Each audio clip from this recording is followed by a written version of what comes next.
നമസ്കാരം. ഞാൻ കലാമണ്ഡലം ഗോപി. ഈ കലാമണ്ഡലം ഗോപി എന്നുള്ള പേര് വന്നത് ഒരു 20 വയസ്സിൻ്റെ ശേഷമാണ്. അതുവരെ മണാളത്തെ ഗോപി, അതായത് എൻ്റെ വീട്ടും പേര് മണാളത്തെ എന്നാണ്.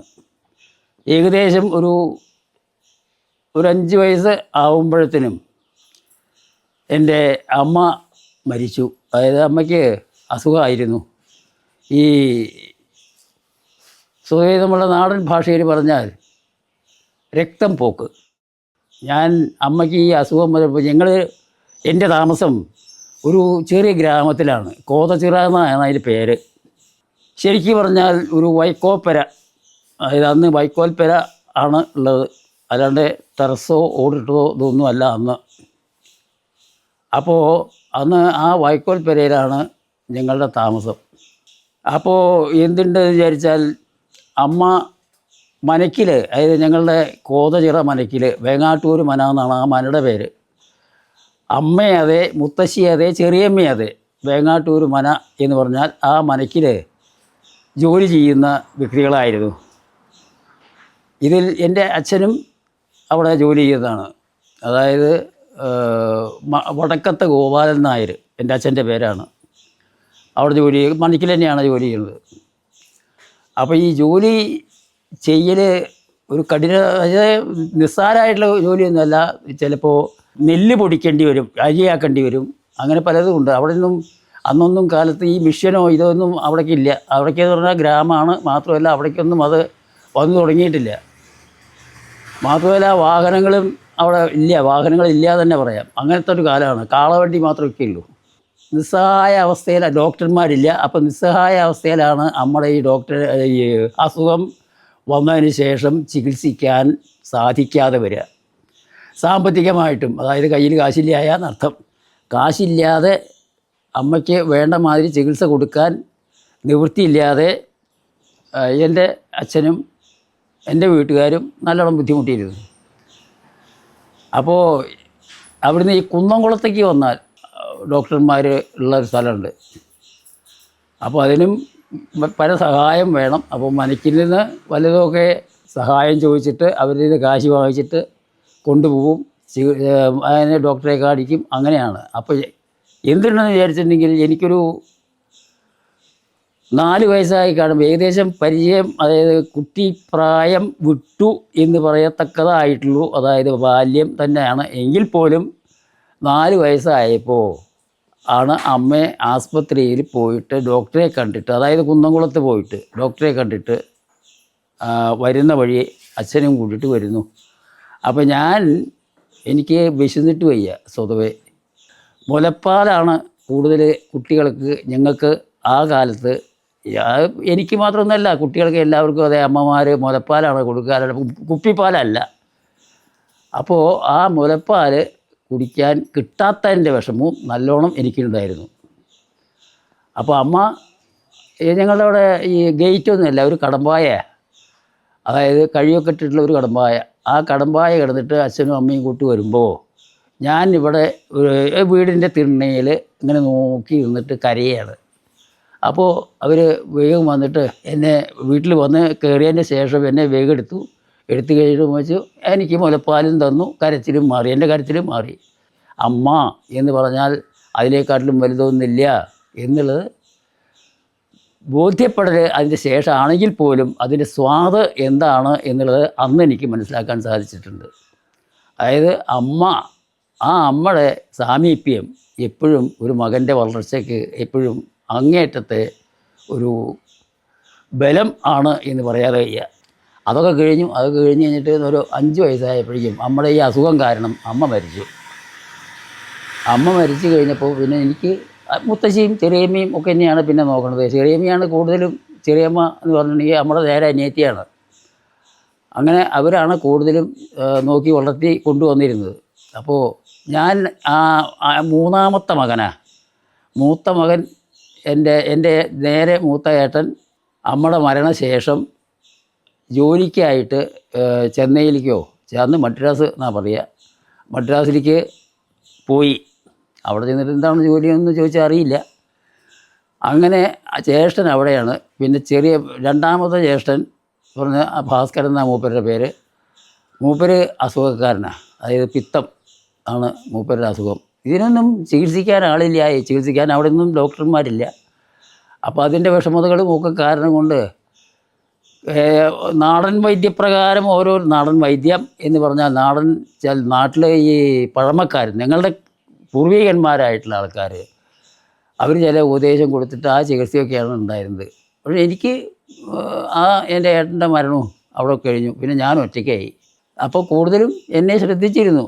അതായത് എൻ്റെ ചെറിയ മീൻ മുത്തശ്ശിയും ഒക്കെ, എൻ്റെ പിന്നെ ഒരു വലിയ അമ്മാമൻ എന്ന് പറഞ്ഞൊരാളുണ്ട്, നമ്മുടെ മുത്തശ്ശിയുടെ വെച്ചാൽ അമ്മയുടെ ജ്യേഷ്ഠൻ. അദ്ദേഹം ഈ പറഞ്ഞ മാതിരി വീട്ടിലുള്ളപ്പോൾ എപ്പോഴും എന്തെങ്കിലുമൊക്കെ പണിക്ക് പോയിട്ട് വന്നിട്ട് എന്തെങ്കിലും കൊണ്ടുവരും. അങ്ങനെയൊക്കെയാണ് ഞങ്ങളുടെ ജീവിതം നടത്തും. ഈ ജീവിതത്തിൻ്റെ ഒരു വിഷമത എന്താണെന്ന് പറഞ്ഞാൽ പ്രാരാബ്ധം വീട്ടിൽ, അതായത് ഭക്ഷണത്തിന് പോലും വകയില്ലാത്ത ഒരു പ്രാരാബ്ധം ഞങ്ങളുടെ വീട്ടിൽ ധാരാളം ഉണ്ടായിരുന്നു.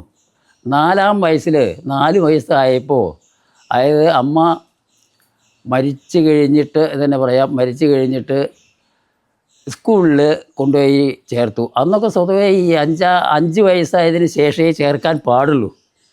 പക്ഷേ സ്കൂളിൽ ഇത് മാനേജ്മെൻറ്റാണ്. അപ്പോൾ സ്കൂളിൽ കുട്ടികളെ തികയ്ക്കാൻ വേണ്ടിയിട്ട് അധ്യാപകർ നടന്ന് ഓരോരോ വീട്ടിലും നടന്നിട്ട് കുട്ടികളെ കൊണ്ടുവരും, അത് വെച്ചാൽ സ്കൂളിൽ ചേർക്കാൻ പറയും. അങ്ങനെ അങ്ങനെ 4 വയസ്സിൽ എന്നെ സ്കൂളിൽ ചേർത്തി. ആ 4 വയസ്സിൽ ചേർത്തി കഴിഞ്ഞിട്ട് 8 വയസ്സ് വരെ, അതായത് 4-ാം ക്ലാസ് വരെ അവിടെ സ്കൂളിൽ പഠിച്ചു. ആ 4-ാം ക്ലാസ് വരെ പഠിച്ചുകൊണ്ടിരിക്കുമ്പോൾ ഞങ്ങളുടെ നാട്ടിലിപ്പോൾ ഈ മന എന്ന് പറഞ്ഞല്ലോ, ഈ മനക്കിൽ ജോലിക്കാരാണ് എന്ന് പറഞ്ഞല്ലോ, അവിടുത്തെ ഞങ്ങളുടെ മനക്കിലത്തെ 5-ാമൻ എന്ന് പറയും, 5-ാം തമ്പുരാൻ എന്നാണ് ഞങ്ങളൊക്കെ വിളിക്കുക. 5-ാം തമ്പുരാൻ എൻ്റെ അച്ഛനോട് എൻ്റെ അച്ഛനോടല്ല, അവിടെ ഓട്ടംതുള്ളലിൻ്റെ ആശാൻ ഉണ്ടായിരുന്നു. അതായത് പരമേശ്വരൻ നമ്പീശൻ എന്ന് പറയും, പുഷ്പകത്ത് പരമേശ്വരൻ നമ്പീശൻ, കൂവപ്പുള്ളി പുഷ്പകത്ത് പരമേശ്വരൻ നമ്പീശൻ എന്ന് പറഞ്ഞ വ്യക്തി ഓട്ടംതുള്ളക്കാരനാണ്. നല്ല കേമനാണ്. പക്ഷേ ഈ കോതരയ്ക്കിൽ അവിടെ അങ്ങനെ പ്രാഗൽഭ്യം തെളിയത്തക്കതായിട്ട് ഒന്നുമില്ല ശരിക്കും പറഞ്ഞിട്ടുണ്ടെങ്കിൽ. അപ്പോൾ ആ ഓട്ടംതുള്ളൽ പഠിപ്പിക്കണം എന്നുള്ളത് ഈ 5-ാം തമ്പുരാൻ പറഞ്ഞ ആൾക്ക് തോന്നി. ഓട്ടംതുള്ളൽ കുറച്ച് കുട്ടികളെ പഠിപ്പിക്കാം എന്ന്. അങ്ങനെ ഈ പരമേശ്വരൻ നമ്പീശൻ എന്ന് പറഞ്ഞ വ്യക്തിയോട്, ഗുരുനാഥനോട് പറഞ്ഞു, ഈ കുറച്ച് കുട്ടികളെ നമുക്ക് ഓട്ടംതുള്ളൽ പഠിപ്പിക്കുക എന്ന് പറഞ്ഞു. ഈ ഗുരുനാഥൻ എന്ന് പറഞ്ഞ പരമേശ്വരൻ നമ്പീശൻ കുട്ടികളെ കണ്ട കൂട്ടത്തിൽ എന്നെ കണ്ടു. എന്നെ കണ്ടിട്ട് പറഞ്ഞു, എൻ്റെ അച്ഛൻ്റെ പേര് പറഞ്ഞ ഗോപാലൻ എന്നാണ്. ഗുരുനാഥൻ പറഞ്ഞു, ഗോപാലൻ നായരെ, നിങ്ങളുടെ മകനെ, അതായത് ഗോപിയെ തുള്ളൽ പഠിപ്പിക്കാൻ വിടണം എന്ന് പറഞ്ഞു. അത് തമ്പുരാൻ പറയും എന്നും പറഞ്ഞു. 5-ാം തമ്പുരാൻ വിളിച്ച് പറഞ്ഞു, ഗോപിയും കൂടി പറഞ്ഞയക്കണം ഗോപാല എന്ന് പറഞ്ഞു. അങ്ങനെ ആ സ്കൂൾ പഠിപ്പ് ഈ 4-ാം ക്ലാസ്സിൽ പാസ്സായപ്പോൾ അതവിടെ നിർത്തി കഴിഞ്ഞിട്ട് ഈ ഓട്ടംതുള്ളൽ പഠിക്കാൻ പോയി.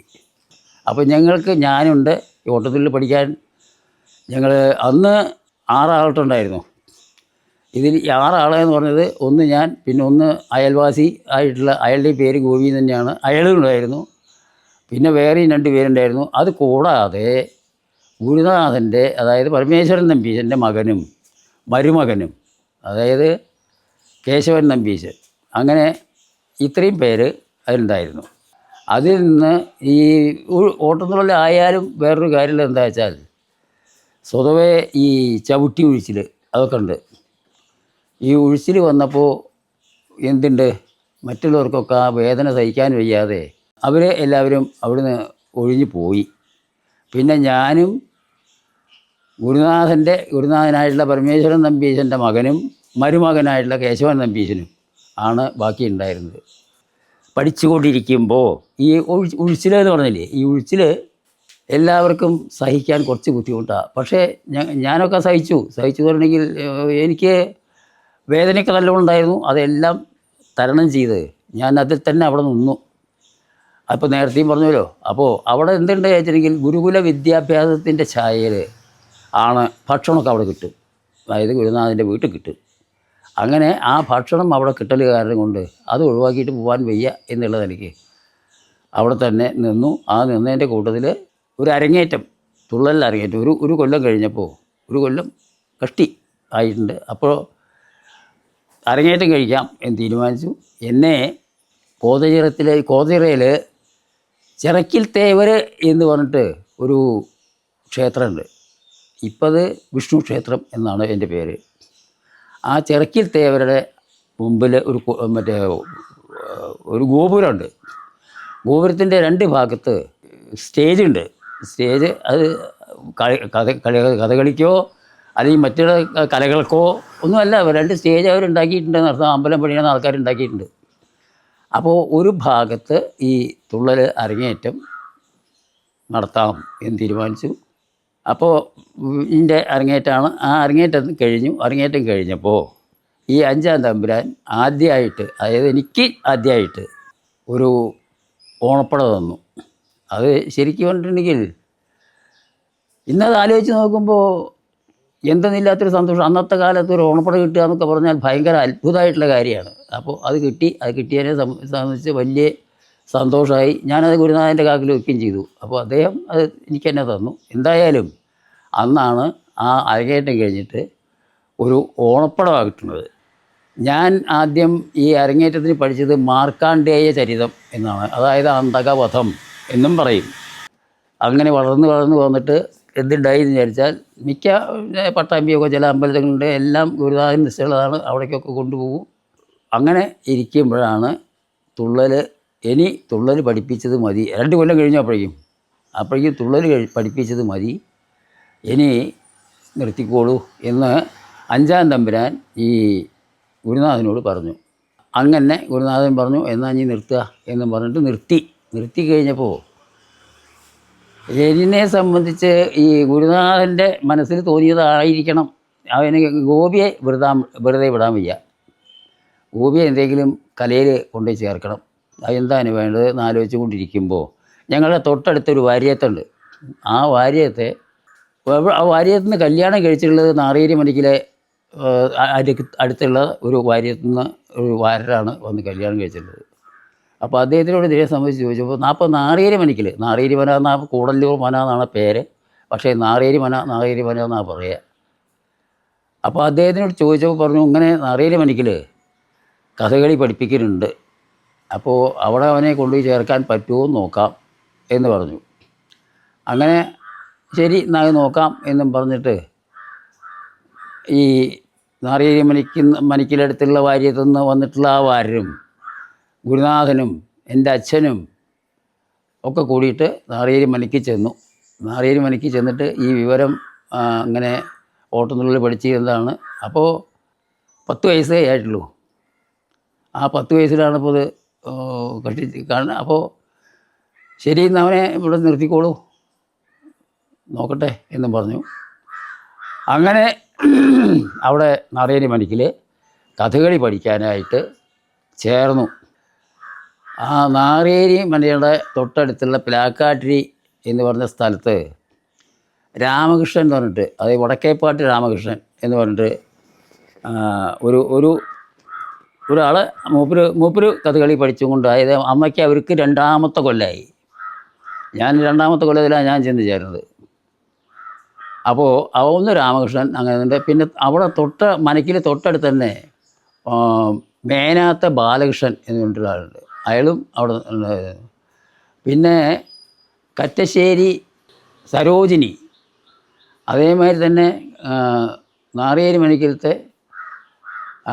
ഒരു നാരായണിക്കുട്ടി എന്ന് പറഞ്ഞിട്ട് ഇങ്ങനെ 2 സ്ത്രീകളും ഇവരും, പിന്നെ പൊട്ടക്കുഴി നമ്പൂരി എന്ന് പറഞ്ഞൊരാളും, പിന്നെ പോതായത്ത് നമ്പൂരി എന്ന് പറഞ്ഞൊരാൾ. ഇത്രയും പേരാണ് അവിടെ പഠിക്കുന്നത്. അതിലേക്കാണ് ഞാൻ ചെന്ന് ചേർന്നു. ആദ്യം തന്നെ അവിടെ ഇപ്പോൾ ഈ ഉഴിച്ചിലൊക്കെ ഉണ്ട്, നല്ല ഉഴിച്ചിലും ഉണ്ട്. കഥകളി ഉഴിച്ചിലാണ്, മറ്റത് ഓട്ടംതുള്ളലിൻ്റെ ഉഴിച്ചിലായിരുന്നു. ഏകദേശം കഥകളുടെ ചായ ആണെങ്കിലും ഇത്ര അധികം കഠിനമായിരുന്നില്ല. പക്ഷേ കഥകളി ഉഴിച്ചിലിനെ 4 തെരിയ ഒക്കെ വെച്ചിട്ടുള്ള ഉഴിച്ചിലാണ്. ആ ഉഴിച്ചിൽ സഹിക്കാൻ വയ്യാത്തതായിരുന്നു. പക്ഷേ ആ സഹിക്കാൻ വയ്യാത്തതായാലും സാരമില്ല, അവർ സഹിച്ച് കഴിച്ചു കൂട്ടി. അപ്പോൾ രാവിലെ എന്തുണ്ടെന്ന് വിചാരിച്ചു എനിക്ക് കഥകളിക്ക് വന്നപ്പോഴേക്കും അത് തുള്ളലുണ്ടായിരുന്നില്ല. കഥകളിക്ക് വന്നപ്പോഴത്തേനും രാവിലെ ഒരു 2:30 3 മണിക്ക് ഉണർന്നു കഴിഞ്ഞിട്ട് കണ്ണ് സാധകം അങ്ങനെ ഒന്നുണ്ട്. ആ കണ്ണ് സാധകം കഴിഞ്ഞിട്ട് വേണം മേലെ മുഴുവൻ എണ്ണ പുരട്ടിയിട്ട് മെയ് സാധകം അങ്ങനെയൊക്കെ കഴിഞ്ഞിട്ട് ഈ ഉഴിച്ചിൽ തുടങ്ങുന്നത്. ആ ഉഴിച്ചിൽ തുടങ്ങിക്കഴിഞ്ഞെങ്കിൽ സമയം നോക്കിക്കൊണ്ടൊന്നുമല്ല ഗുരുനാഥന് അന്ന് പഠിപ്പിക്കുന്നത്, കഥകളി പഠിപ്പിച്ചിരുന്നത് തേക്കുംകാട്ടിൽ രാവുണ്ണി നായർ എന്ന് പറഞ്ഞ വ്യക്തിയാണ്. അദ്ദേഹം സ്വതവേ പട്ടിക്കാന്തൊടി രാവുണ്ണി മേനോനാശാൻ്റെ പ്രഥമ ശിഷ്യനും പ്രധാന ശിഷ്യനുമാണ്. അപ്പോൾ അദ്ദേഹം തന്നെയാണ് തമ്പുരാനെ നിർബന്ധമായിട്ട് കൊണ്ടുവന്നിട്ട് പഠിപ്പിച്ചിരുന്നത്. ഈ തമ്പുരാൻ വെച്ചാൽ നാളേരി മനക്കിലത്തെ അച്ഛൻ തമ്പുരാൻ എന്നാണ് പറയുക അദ്ദേഹത്തിൻ്റെ പേര് കുഞ്ചു എന്നാണ്. പക്ഷേ അദ്ദേഹത്തിനെ മറ്റേ അച്ഛൻ തമ്പുരാൻ എന്നാണ് പറയുക. അദ്ദേഹം ഈ പഠിപ്പിക്കലും അങ്ങനെയായിട്ട് എന്തുണ്ടെന്ന് വിചാരിച്ചിട്ടുണ്ടെങ്കിൽ ഒരു ദിവസം ചൊല്ലിയാടുക എന്ന് പറഞ്ഞാൽ പദം പഠിച്ചു കഴിഞ്ഞിട്ട് മുദ്രയൊക്കെ പഠിച്ചു കഴിഞ്ഞിട്ട് വെച്ചാൽ അത് കഥകളിക്ക് ചൊല്ലിയാടുക എന്നൊരു പേരുണ്ട്. ആ പേരാണ് ഇപ്പോൾ ഈ ചൊല്ലിയാടുക എന്നുള്ളത്. പഠിച്ചത് കാണിക്കാൻ നൃത്തത്തോട് കൂടിയിട്ട്, അതായത് പല അപ്പോൾ അത് കാണിക്കാൻ, അതായത് ക്രിമീരവധത്തിൽ കൃഷ്ണനാണ് പഠിപ്പിച്ചിരുന്നത്. അപ്പോൾ അന്ന് ഈ കൃഷ്ണൻ പഠിപ്പിക്കുമ്പോൾ നല്ല, അതായത് ഒരു വില്ലുണ്ട് അവിടെ. വില്ല് ഞങ്ങളുടെ ഈ ആയുധങ്ങളിൽ പെട്ടതാണ് വില്ല്, അമ്പ്, വാള് എന്നൊക്കെ പറഞ്ഞിട്ടുള്ളത്. അപ്പോൾ തമ്പുരാൻ നേരെ മുമ്പിൽ കോസിലിട്ട് കിടക്കുന്നുണ്ട്. അപ്പോൾ ആ കോസിലിട്ട് കിടക്കുമ്പോൾ അപ്പോഴാണ് രാവുണ്ണി നായർ ആശാൻ ഈ കൃഷ്ണനെ ചൊല്ലിയാടിപ്പിക്കുമ്പോൾ പഴച്ചിട്ട് ആ വില്ലുകൊണ്ട് കുറേ അടി, ഭയങ്കര അടി. അപ്പോൾ ഇത് കണ്ടിട്ട് സഹിക്കാൻ വയ്യാണ്ട് തമ്പുരാൻ അവിടുന്ന് പോയി കഴിഞ്ഞിട്ട് ആ കഥകളി അവിടുത്തെ പഠിപ്പിക്കൽ കഴിഞ്ഞപ്പോൾ വിളിച്ചു ഗുരുനാഥനെ, രാവുണ്ണി നായർ ആശാനെ വിളിച്ചിട്ട് പറഞ്ഞു, ഇങ്ങനെ അടിച്ചിട്ട് പഠിപ്പിക്കണ്ട, വേണമെന്നില്ല എന്ന് പറഞ്ഞു. അദ്ദേഹം അതുകൊണ്ട് പിണങ്ങിയിട്ട് പോയി. രാവുണ്ണി നായർ ആശാൻ പിണങ്ങിപ്പോയപ്പോൾ തൽക്കാലം അതിന് ശങ്കരൻകുട്ടി പണിക്കർ, കാവുങ്കൽ ശങ്കരൻകുട്ടി പണിക്കർ, പ്രസിദ്ധനാണ് ആൾ, വന്നു പഠിപ്പിക്കാൻ. അദ്ദേഹം നന്നായിട്ട് പഠിപ്പിക്കുകയും ചെയ്യും. അദ്ദേഹം മിടുക്കനുമാണ്, വെച്ചാൽ നല്ല ദേഷ്യമാണ്, നല്ല ഉശിരുമാണ്, ഒക്കെ അതെ. അദ്ദേഹത്തിൻ്റെ അടുത്തും കുറച്ച് പഠിച്ചു. പഠിച്ചു കഴിഞ്ഞിട്ട് പിന്നെ അത് അവിടെ വേണ്ടാന്ന് വെച്ചു. അതായത് കഥകളി പഠിപ്പിക്കൽ വേണ്ടാന്ന് വെച്ചു. അതോടുകൂട്ട് എന്തുണ്ടായെന്ന് ചോദിച്ചിട്ടുണ്ടെങ്കിൽ ഞാൻ പിന്നെ വീട്ടിലേക്ക് വെറുതെ പോന്നു. അതായത് ഒന്നുമില്ലാതെ വീട്ടിൽ വന്നു കഴിഞ്ഞിട്ട് ഞാൻ ആദ്യം പഠിച്ചിരുന്ന സ്കൂളിലേക്ക് പോയി. സ്കൂളിൽ ചെന്നപ്പോൾ ഹെഡ് മാഷ് പറഞ്ഞു, അതായത് ഒരു 5 ക്ലാസ് വരെ ഉള്ളൂ അവിടെ. അപ്പോൾ എന്നോട് പറഞ്ഞു, ഇനിയിപ്പോൾ നിനക്ക് ഇവിടെ ചേരാൻ പറ്റില്ല, നീ ഒരു കാര്യം ചെയ്തോ, 5ാം ക്ലാസ്സിൽ ഇരുന്ന് പഠിച്ചോ എന്ന് പറഞ്ഞു. അത് പറഞ്ഞു കഴിഞ്ഞിട്ട് ഞാൻ അവിടെ 5ാം ക്ലാസ്സിൽ ചെന്നിരുന്നു. 5ാം ക്ലാസ്സിൽ ചെന്നിരുന്നിട്ട് പഠിക്കൽ തുടങ്ങി. ഒരു കൊല്ലം അങ്ങനെ പോയി. ആ കാലത്താണ് കലാമണ്ഡലത്തിൽ ഒരാളെ എടുക്കുന്നുണ്ട് എന്ന് പറഞ്ഞിട്ട് കലാമണ്ഡലം നമ്പീശൻ്റെ, ഞാൻ പറഞ്ഞില്ലേ ഓട്ടംതുള്ളൽ ഗുരുനാഥൻ്റെ അനിയനാണ് കലാമണ്ഡലം നമ്പീശൻ എന്ന് പറഞ്ഞുള്ള വ്യക്തി. അദ്ദേഹത്തിൻ്റെ ഉപദേശപ്രകാരം എന്നെയും കൊണ്ട് കലാമണ്ഡലത്തിലേക്ക് വിദ്യാർത്ഥിയായിട്ട് ചേരാൻ വേണ്ടിയിട്ട് കൂടല്ലൂർ മണിക്കൽ അച്ഛൻ തമ്പുരാൻ്റെ ഒരു കത്തുമായിട്ട് അങ്ങോട്ട് ചെറുതുരുത്തി കേരള കലാമണ്ഡലത്തിലേക്ക് ഞങ്ങൾ അങ്ങോട്ട് പോയി. കലാമണ്ഡലത്തിൽ വിദ്യാർത്ഥിയായിട്ട് ചേരാൻ വേണ്ടിയിട്ട്, കലാമണ്ഡലം നമ്പീശൻ എന്ന് പറഞ്ഞാൽ പ്രസിദ്ധനായിട്ടുള്ള പാട്ടുകാരനാണ്. ഈ അദ്ദേഹത്തിൻ്റെ ഏട്ടനായിട്ടുള്ള, ഞാൻ നേരത്തെ പറഞ്ഞ മാതിരി ഓട്ടംതുള്ളലിൻ്റെ ആശാൻ അദ്ദേഹത്തിൻ്റെ പരമേശ്വരൻ നമ്പീശൻ. അപ്പോൾ ഞാൻ, പരമേശ്വരൻ നമ്പീശൻ, എൻ്റെ അച്ഛൻ, ഇങ്ങനെ 3 പേരും കൂട്ട് അവിടേക്ക് ചെന്നു. അതായത് അന്ന് കൂടല്ലൂർ മണിക്കൽ അച്ഛൻ തമ്പുരാൻ്റെ ഒരു കത്തും വാങ്ങിച്ചിരുന്നു മഹാകവി വള്ളത്തോളിന്. ആ കത്തും കൊണ്ട് ഞങ്ങൾ അവിടെ ചെന്നിട്ട് കലാമണ്ഡലത്തിൻ്റെ ഉള്ളിൽ ചെന്നിട്ട് ഇവരെ കാണാൻ വേണ്ടിയിട്ട് ഉച്ച സമയത്ത് ഊണ് കഴിക്കാറായിട്ടില്ല, ആ സമയമാണ്. രാമൻകുട്ടി നായരാശാൻ, കൃഷ്ണൻകുട്ടി വാര്യർ, അന്ന് കലാമണ്ഡലത്തിലെ വേഷത്തിന് രാമൻകുട്ടി നായരാശാനും കൃഷ്ണൻകുട്ടി വാര്യരുമാണ് അന്ന്. പിന്നെ ഉള്ളത് അപ്പുകുട്ടി പുതുവാൾ, കൃഷ്ണൻകുട്ടി പുതുവാൾ, അത് ചെണ്ടയും മദ്ദളും. ഇവർ 4 പേരൊക്കെ കൂടി ഇരുന്നിട്ട് ഷീട്ട് കളിച്ചുകൊണ്ടിരിക്കുകയാണ്. അപ്പോഴാണ് ഞങ്ങൾ കയറി ചെല്ലുന്നത്. അപ്പോൾ ഞാനൊരു നിക്കർ മാത്രമേ ഇട്ടിട്ടുള്ളൂ, ട്രൗസർ. അതായത് അത്രയേ പ്രായമായിട്ടുള്ളൂ, 10 വയസ്സേ ആയിട്ടുള്ളൂ. അപ്പോൾ അവിടെ ചെന്നു. അല്ല, 10 വയസ്സല്ല, 13 വയസ്സ് തൊട്ടേ ആ കയറിയപ്പോൾ ചീട്ട് കളിക്കുക. അപ്പോൾ രാമൻകുട്ടി നായരാശാൻ എന്തേ പോന്ന് എന്നോടല്ല, ഇവനെ ചേർക്കണം വെച്ചിട്ടാണ് പറഞ്ഞു. ആ കഥ കളിക്കുക, അതെ കഥ കളിക്കുക. എന്നാൽ ഒരു കാര്യം ചെയ്യേ, നിനക്ക് ചീട്ട് കളി അറിയോ ചോദിച്ചു എന്നോട്. അപ്പോൾ ഞാൻ ഒന്നും മിണ്ടാതെ നിന്നു. ഒട്ടും അറിയില്ലേ ചോദിച്ചു. ഇല്ല, അറിയില്ല. എന്നാൽ വേണ്ടാക്കിയ ഒരു കാര്യം ചെയ്യേ, നിങ്ങളേ അപ്പോൾ പറഞ്ഞ മാതിരി കലാമണ്ഡലം നമ്പീശ്വരാശാനും ഉണ്ട് അവിടെ, അദ്ദേഹവും. അപ്പോൾ അദ്ദേഹം പറഞ്ഞു, ഈ മഹാകവി വള്ളത്തോളിനെ പോയി കണ്ടിട്ട് നിങ്ങൾക്ക് പോയി കണ്ടിട്ട് വരുന്നുണ്ടോ. അപ്പോൾ അവിടെ ശിപായിയായിട്ടും കഥകളി വേഷക്കാരനായിട്ടും അടിയാൾ, നാരായണ അടിയാൾ എന്ന് പറയും. അപ്പോൾ പറഞ്ഞു, ഇദ്ദേഹത്തിനെയും കൊണ്ട്, ഈ നാരായണ അടിയാളെയും കൊണ്ട് അദ്ദേഹത്തിൻ്റെ ഗ്രന്ഥശാല എന്നാണ് പറയുക അദ്ദേഹം ഇരിക്കുന്ന സ്ഥലത്തിന്, മഹാകവി വള്ളത്തോൾ ഇരിക്കുന്നത്. അപ്പോൾ അവിടേക്ക് കൊണ്ടുപോയിട്ട് അദ്ദേഹത്തിനെ കണ്ടിട്ട് എന്താ അഭിപ്രായം വെച്ചാൽ അത് അറിഞ്ഞിട്ട് വരൂ എന്ന് പറഞ്ഞു. ഇതിപ്പോൾ എന്നോട് ചീട്ട് കളിയുണ്ടോ ചോദിച്ചാൽ തമാശയ്ക്ക് ചോദിച്ചാട്ടോ, കുട്ടികളോട് പറയില്ലേ. അങ്ങനത്തെ ഒരു തമാശയ്ക്ക് എന്ന് പറഞ്ഞു നിർത്തിയുള്ളൂ. അതിപ്പോൾ കാര്യമായിട്ട് എടുക്കണ്ടെന്നർത്ഥം. അത് അദ്ദേഹത്തിൻ്റെ ഒരു ഒരു ഒരു മനോധർമ്മം, സന്തോഷത്തിന് ചോദിച്ചു എന്നർത്ഥമേ ഉള്ളൂ. ഏതായാലും അവർ ഇവിടെ നിർബന്ധപ്രകാരം പോയി മഹാകവി വള്ളത്തോളിൻ്റെ വീട്ടിൽ അദ്ദേഹം അവിടെ ചെന്നപ്പോൾ അദ്ദേഹം മുകളിലിരിക്കുകയാണ് തോന്നുന്നു. അവിടെ മുകളിൽ ചെന്ന് കണ്ടോളാൻ പറഞ്ഞു. മുകളിലേക്ക് പോയി കഴിഞ്ഞ് കണ്ടപ്പോൾ അദ്ദേഹം എന്നെ കണ്ടിട്ട് ആകെ നോക്കി കഴിഞ്ഞിട്ട്, എന്താ എൻ്റെ പേര്? ഗോപി എന്നാണ്.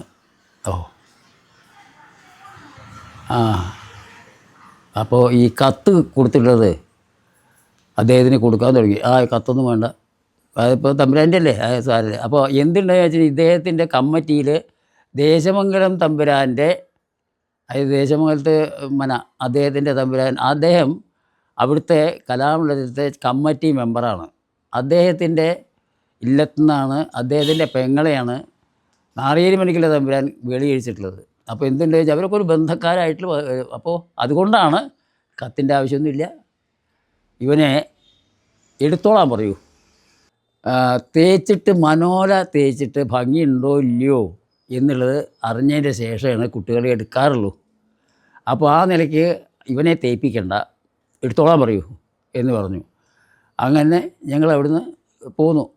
അവിടെ ചെന്ന് കഴിഞ്ഞിട്ട് എടുത്തോളാൻ പറയൂ എന്ന് പറഞ്ഞപ്പോൾ അവിടെ ചെന്നിട്ട് ഇത് പറഞ്ഞപ്പോൾ എന്നാൽ ശരി, എന്നാൽ നാളെ മുതൽക്ക് ക്ലാസ്സിൽ തുടങ്ങാം എന്നും പറഞ്ഞു. അങ്ങനെ ഞാൻ അവിടെ വിദ്യാർത്ഥിയായിട്ട് ചേർന്നു.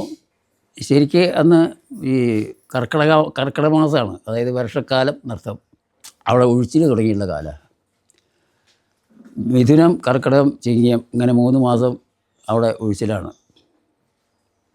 അപ്പോൾ ഇങ്ങനെ കാലത്ത് 3 മണിക്ക് കണ്ണ് സാധകം തുടങ്ങണം. ഈ കണ്ണ് സാധകം തുടങ്ങാൻ കൃത്യം 3 മണിക്ക് തന്നെ തുടങ്ങിയേ വെക്കൂ. അത് 3 മണിക്ക് തന്നെ അങ്ങനെ ഒന്നുണ്ട്. അത് നന്നായിട്ട് ചെയ്യണം, ചെയ്യിപ്പ് അതൊക്കെ പഠിപ്പിച്ച് തന്നിട്ടുണ്ട്. പഠിപ്പിച്ച് തരാൻ തുടങ്ങി.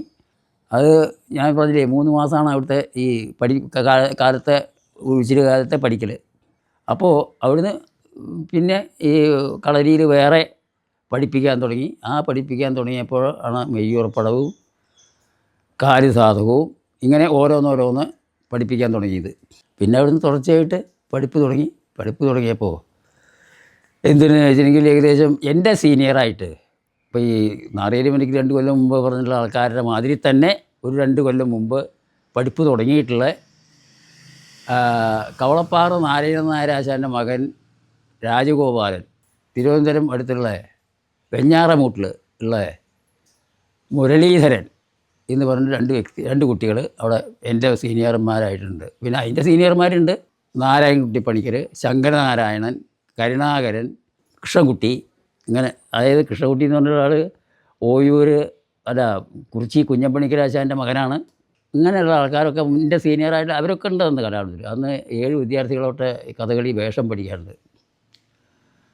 അപ്പോൾ അവരൊക്കെയും സീനിയറാണ്. ഞാൻ ഏറ്റവും ജൂനിയറായിട്ടുള്ള ആളെ ഞാനാണ്. പിന്നെ തുടർച്ചയായിട്ട് ഓരോന്ന് പഠിക്കാൻ തുടങ്ങി. അപ്പോൾ ഒരു 6 മാസം കഴിഞ്ഞപ്പോൾ, ഏകദേശം ഒരു കൊല്ലം ആയിട്ടില്ല. അതിപ്പോൾ എന്തുണ്ടെന്ന് വിചാരിച്ചിട്ടുണ്ടെങ്കിൽ ഈ സമയത്തൊക്കെയും മഹാകവി കലാമണ്ഡലം കാണാൻ വേണ്ടി, കലാമണ്ഡലം കാണില്ല, കലാമണ്ഡലത്തിൽ പഠിപ്പിക്കുന്നത് നടത്തമുണ്ട് വൈകുന്നേരം. ആ നടത്തം ശരിക്കും കലാമണ്ഡലത്തിൽ വരും. കലാമണ്ഡലത്തിൽ വന്നു കഴിഞ്ഞിട്ട് കളരിയൊക്കെ നോക്കും, കളരിയിൽ ചൊല്ലിയാടിക്കേണ്ടതൊക്കെ നോക്കും. അതൊക്കെ നോക്കി കഴിഞ്ഞിട്ട് തിരിച്ചങ്ങോട്ട് പോകും. അങ്ങനെയാണ് പതിവ്. കളരിയിൽ വന്ന് നോക്കിക്കഴിഞ്ഞിട്ട് അദ്ദേഹം തീരുമാനിച്ചു, കൃഷ്ണൻകുട്ടി വാര്യർ എന്ന് പറഞ്ഞിട്ടുള്ള, അതായത് രാമൻകുട്ടി നായരാശാനും കൃഷ്ണൻകുട്ടി വാര്യർ എന്ന് പറഞ്ഞില്ലേ, ഈ കൃഷ്ണൻകുട്ടി വാര്യർ അദ്ദേഹത്തിന് ഭരതനാട്യത്തിൻ്റെ നൃത്തങ്ങളും ഒക്കെ അറിയാം, ഡാൻസിൻ്റെ നല്ല വിവരം കൂടി എല്ലാം നിശ്ചയമുള്ള വ്യക്തിയാണ്. അപ്പോൾ അദ്ദേഹത്തിന് മോഹിനിയാട്ട ക്ലാസ്സിൽ ഭരതനാട്യം പഠിപ്പിക്കാൻ വേണ്ടിയിട്ട് അയലിക്കാക്കി. അതിന് പകരം കലാമണ്ഡലം പത്മനാഭൻ നായരാശാനെ കലാമണ്ഡലത്തിൽ അധ്യാപകനാക്കിയിട്ട് വിളിച്ചു. പട്ടിക്കാന്തൊടി രാവുണ്ണി മേനോനാശാൻ്റെ മകനാണ്.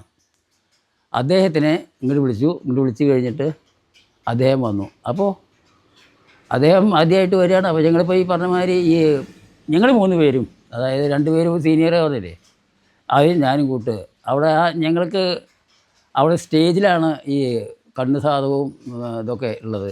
അപ്പോൾ അതിൻ്റെ നേരെ തൊട്ടത് ഒരു മുറിയുണ്ട്. അതിലാണ് ഞങ്ങളുടെ 3 പേരുടെ താമസം. ആ 3 പേരുടെ താമസം അവിടെ ഉള്ളപ്പോൾ അവിടെ വാതിൽ തുറന്നിട്ടുണ്ട്. അപ്പോൾ ഞങ്ങൾ ഇങ്ങനെ ഒരാൾ വരേണ്ടത് പറഞ്ഞു. അപ്പോൾ എന്തുണ്ടെന്ന് വെച്ചാൽ ഞങ്ങളവിടെ ഇപ്പോൾ ഈ പറഞ്ഞ മാതിരി അവിടെ അങ്ങനെ ഇരിക്കുമ്പോൾ ഇദ്ദേഹം വരിക, പത്മനാഭൻ നായരാശാൻ എന്ന് പറഞ്ഞ ആൾ വരിക. എൻ്റെ കൂടെയുള്ള ആൾ സീനിയർമാരാണെങ്കിൽ ശരി, ഒന്നും മുണ്ടാൻ പോയില്ല. അപ്പോൾ ഞാൻ ചോദിച്ചു, അതേ കയ്യിൽ ബീഡി ഉണ്ടോ ഒന്ന് തരാൻ ചോദിച്ചു.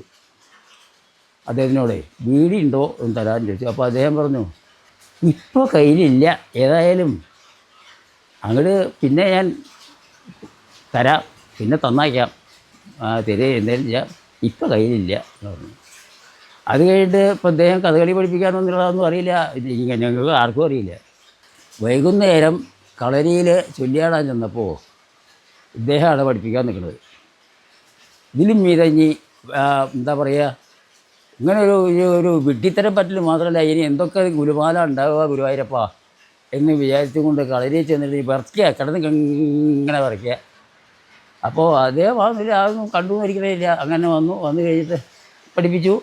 ചൊല്ലിയാട്ടൊക്കെ കഴിഞ്ഞ് പോയി കഴിഞ്ഞിട്ട് വന്ന് ചോദിച്ചു, ഇനി എന്താ വീടി വേണോ ചോദിച്ചു. അപ്പോൾ തല താത്തിയ വഴി നിന്നു. അത് ഞാനല്ലേ ചോദിച്ചത്. അപ്പോൾ ഞാനവിടെ തല താത്തി നിന്നു. സാരമില്ല, വേണ്ടാത്തൊന്നും പഠിച്ചുണ്ടാക്കണ്ട ഏതായാലും, അതായത് പോകലൊന്നും നല്ലതല്ല ഈ കഥകളി പഠിക്കുമ്പോൾ, അപ്പോൾ അതൊന്നും പഠിച്ചുണ്ടാക്കണ്ടെന്നും പറഞ്ഞ് ഉപദേശിച്ചു. അത്ര തന്നെ ഉണ്ടായുള്ളൂ, വേറെ ഒന്നും ദേഷ്യപ്പെടുന്നുണ്ടായില്ല. സമാധാനമായി.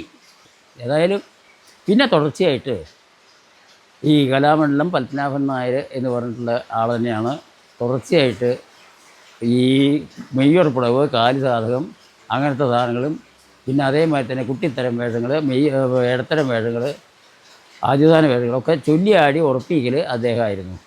കളരിയിലെ ചൊല്ലിയാടിപ്പിക്കൽ അദ്ദേഹം ജൂനിയറാണ്. അപ്പോൾ അദ്ദേഹം അവിടെ വരും, വന്നിട്ട് കാലത്തെ തോളയം, പുറപ്പാട്, അത് കഴിഞ്ഞാൽ ചൊല്ലിയാട്ടം, അത് 11:30 വരെയാണ്. അത് 8:30 മുതൽക്ക് 11:30 വരെ. അപ്പോൾ ഞാൻ നേരത്തെ പറഞ്ഞല്ലോ, 3 മണി മുതൽക്ക് 6:30 വരെ ഈ കളരിയിൽ കണ്ണ് സാധകം, വെയ്യുറപ്പുഴ, ഉഴിച്ചിൽ കഴിഞ്ഞിട്ട് ഭാരതപ്പുഴയിൽ പോയിട്ട് കുളി. ആ ഭാരതപ്പുഴയിൽ പോയിട്ട് കുളി കഴിഞ്ഞ് വന്നാൽ കലാമണ്ഡലത്തിൻ്റെ മെസ്സിൽ ഒരു കഞ്ഞി 8:30 മുമ്പേ, 7:30, 8:00 മുമ്പേ ആ കഞ്ഞി കുടിച്ചോളണം. കഞ്ഞി കുടിച്ച് കഴിഞ്ഞിട്ട് അതിൽ നെയ്യുണ്ട്, പാട്ട നെയ്യാണ്, സാധാരണ പശു നെയ്യൊന്നുമല്ല, പാട്ട നെയ്യാണ്. മഹാകവിയുടെ നിർബന്ധമാണ് നെയ്യ് കുട്ടികൾക്ക് കൊടുക്കണമെന്ന്. അങ്ങനെ ആ കഞ്ഞി കുടി കഴിഞ്ഞിട്ട് ആണ് അപ്പോൾ 8:30 ക്ലാസ്സിന് തയ്യാറായിട്ട് പോവുകയും വേണം. ഈ 8:30 മുതൽക്ക് 11:30 വരെയാണ് ക്ലാസ്. ആ 11:30 ക്ലാസ് കഴിഞ്ഞാൽ പിന്നെ 1:30 ഒരു സാഹിത്യ ക്ലാസ് എന്ന് പറയും. അതായത് കലാമണ്ഡലത്തിൽ കഥകളി പഠിക്കുന്ന ആൾക്കാർക്കും, അതായത് അതിൻ്റേതായിട്ടുള്ള ഈ കഥകളി പഠിക്കുമ്പോൾ കഥ എന്താണെന്നുള്ളതും ഏതാ കഥ പഠിക്കണമെന്നുള്ളതൊക്കെ മനസ്സിലാക്കണമല്ലോ. ആ കഥയുടെ സാഹിത്യം എന്താണെന്നുള്ളത് മനസ്സിലാക്കണം. അതിന് വേണ്ടിയിട്ട് ഒരു ക്ലാസ് ഉണ്ടായിരുന്നു. അത് ആദ്യം ഉണ്ടായിരുന്ന ആൾക്കാരൊന്നല്ല, ഞാൻ ചെന്നതിന് ശേഷം കുഞ്ഞമ്പൂ മാസ്റ്റർ പറഞ്ഞൊരാളാണ്. അദ്ദേഹം സംസ്കൃതം നന്നായിട്ടറിയും, ഇംഗ്ലീഷ് നന്നായിട്ടറിയും, ഹിന്ദി നന്നായിട്ടറിയും, അങ്ങനത്തെ ഒരു വ്യക്തിയാണ്. അപ്പോൾ അദ്ദേഹമാണ് പഠിപ്പിച്ചിരുന്നത്. ഇതൊന്നും അത് ആ ഉച്ച സമയമായതുകൊണ്ട് ഞങ്ങളുടെ ഈ ഉച്ചിലൊക്കെ കഴിഞ്ഞിട്ട് അങ്ങനെ ഇരിക്കുന്ന സമയത്താണ്. ആ സമയമായതുകൊണ്ട് എന്തുണ്ടെന്ന് വെച്ചാൽ ഇതൊന്നും ശരിക്കും തലയ്ക്ക് കയറില്ല. അതായത് ഉറക്കം തൂങ്ങും ചെയ്യും. അതിൻ്റെ ഉള്ളിലാണ് ഈ പഠിക്ക് ചേരണതൊക്കെ. എന്തായാലും അത് ആ 3:30 പിന്നെ ആദ്യം ക്ലാസ്സിൽ ചെല്ലണം. 3 മണി അല്ല 3:30 3:30 മുതൽ 5:30 വരെയാണ് പിന്നത്തെ ക്ലാസ്. ആ 5:30 വരെ കഴിഞ്ഞാൽ കുറച്ച് നേരം വിശ്രമമാണ്. അത് കഴിഞ്ഞാൽ പിന്നെ 7 മണിക്ക് ഒരു ഭജന ക്ലാസ് ഉണ്ട്, അത് 6:30.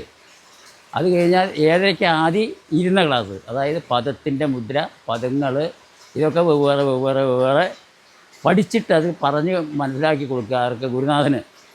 അതിന് വേണ്ടിയിട്ട് അത്. അപ്പോൾ 14 സെൻറ്റിനൊക്കെ ഒപ്പം ഉണ്ടാവുകയും ചെയ്യും. ഇവർ വന്നിരിക്കും. ഇങ്ങനെയാണ് ആ കളരിയിലത്തെ ചൊല്ലിയാട്ട ചിട്ട. അത് തുടർച്ചയായിട്ട് അങ്ങനെ പോയിക്കൊണ്ടിരുന്നു. ആ പോയിക്കൊണ്ടിരുന്നിട്ട് കഷ്ടിച്ച് വേഷം കെട്ടി ആ വേഷം അങ്ങനെയാണ് സുഭദ്രാരത്തിൽ കൃഷ്ണനെ അരങ്ങേറ്റമായിട്ട് നടത്താൻ സാധിച്ചത്. അതായത് അതിൻ്റെ ശേഷം പത്മനാഭൻ നായർ ആശാൻ വന്നതിന് ശേഷം കാര്യം പറഞ്ഞപ്പോൾ ഞാൻ നേരത്തെ ഒരു കാര്യം പറയാൻ മറന്നു. അതായത് നാറിയരിവനിക്കൽ കഥകളി പഠിച്ചുകൊണ്ടിരിക്കുമ്പോൾ അവിടെയും ഒരു അരങ്ങേറ്റം ഉണ്ടായി. അത് ലവണാസുരത്തിലെ കുശനായിട്ടായിരുന്നു ഉണ്ടായിരുന്നത്. അതായത് കുശലവന്മാർ അതിൽ കുശനായിട്ടായിരുന്നു അരങ്ങേറ്റം ഉണ്ടായത്. അത് ഞാൻ പറയാൻ വിട്ടുപോയി. രണ്ടാമത് ഇവിടെ കലാമണ്ഡലത്തിൽ വന്നപ്പോൾ രണ്ടാമത് ഒരു അരങ്ങേറ്റം വേണ്ടി വന്നു. ആ അരങ്ങേറ്റം വേണ്ടി വന്നത് സുഭദ്രാരത്തിലെ കൃഷ്ണനായിട്ടാണ്. കിംഭോസുഖം എന്ന പദമാണ്.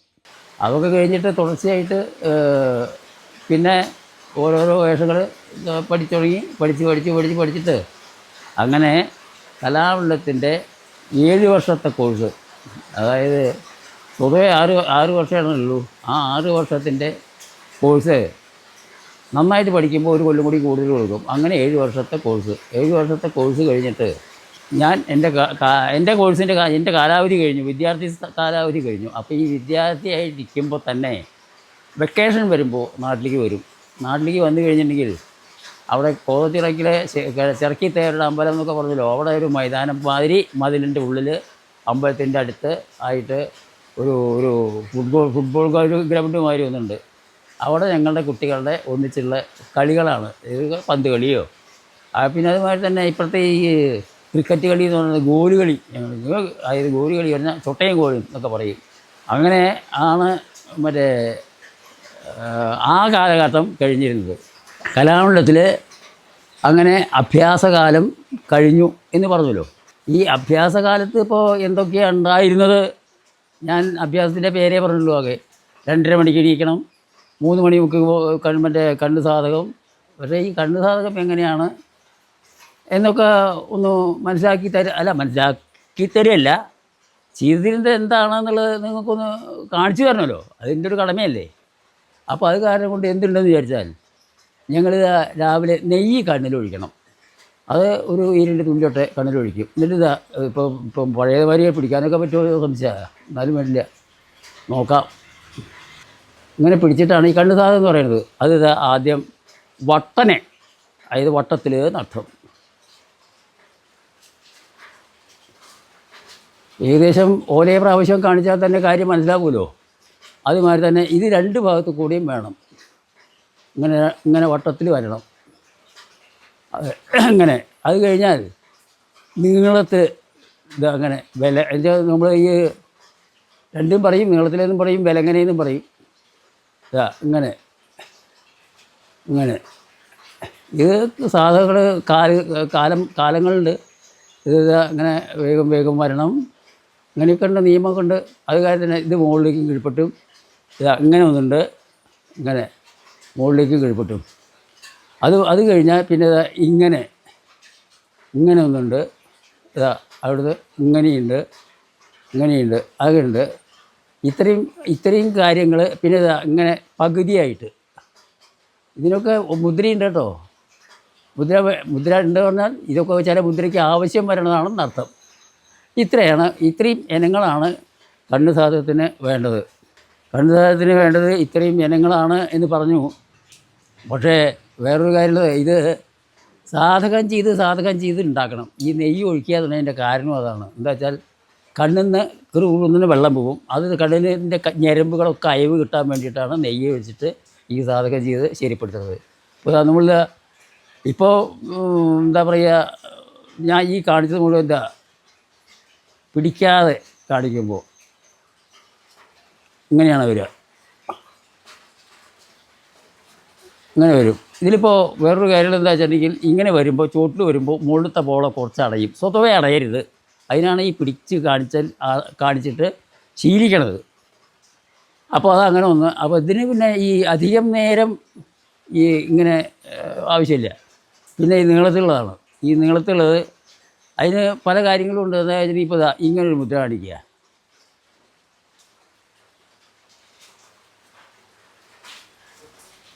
ഇങ്ങനെ ഒരു മുദ്രയാണ്. ഇത് വഴി പോലെ മുദ്ര ഇപ്പോൾ പറഞ്ഞു തന്നിട്ട് പഠിക്കൊന്നുമില്ല, എന്നാലും വേണ്ടില്ല കാണിച്ചു തന്നു. അപ്പോൾ ഈ വഴി പോലെ ഈ മുദ്ര, അതിന് കണ്ണിങ്ങനെ നടക്കണം. ഈ കണ്ണിങ്ങനെ നടക്കുന്നത് അത് എങ്ങനത്തെ ചില മുദ്രയ്ക്ക്, അതായത് ഇതിപ്പോൾ അത് മാത്രം പറഞ്ഞു മാത്രമേ ഉള്ളൂ. ഇതുമായി തന്നെ ഈ മുകളിലേക്കും കിഴിപ്പെട്ടും ഇങ്ങനെ ഇത് വളരാന്ന് കാണിക്കുമ്പോൾ ഇങ്ങനെ കാണിക്കണം. അതും ഇങ്ങനെ വേഗം വരണം, അങ്ങനെ കാണിക്കണം. അപ്പോൾ അത് അതിൻ്റേതായ ചന്ദ്രക്കല എന്നൊരു മുദ്രയുണ്ട്. അത് ഇങ്ങനെ കാണിക്കുമ്പോൾ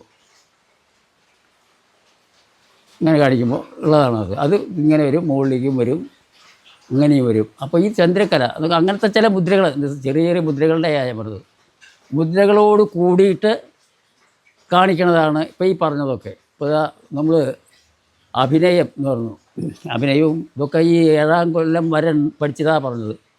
7 കൊല്ലം ഞാൻ കലാമണ്ഡലത്തിലുണ്ടായപ്പോൾ പഠിച്ചുകൊണ്ടിരുന്നത് അതും കൂടിയും ഒന്ന് മനസ്സിലാക്കി തരുന്നു എന്നർത്ഥമേ ഉള്ളൂ. ശൃംഗാരം എന്നാണ് സ്വതവേ ആദ്യം കാണിക്കണത്. ശൃംഗാരം അത് പഠിപ്പിച്ച് തരുമ്പോൾ കൈ കെട്ടിയിട്ട് ഇത് അങ്ങനെ ഇരിക്കണം. അങ്ങനെ ഇരുന്ന് കഴിഞ്ഞിട്ട്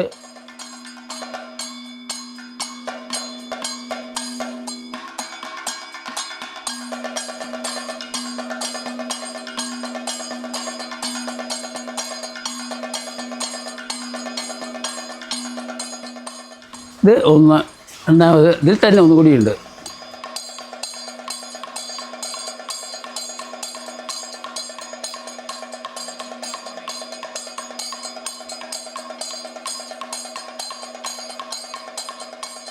ഇത് ഇങ്ങനെ ഈ ശൃംഗാരത്തിന് ഇങ്ങനെ ഇത്രയുണ്ട്. ഇനി അടുത്തത് ഹാസ്യമാണ്.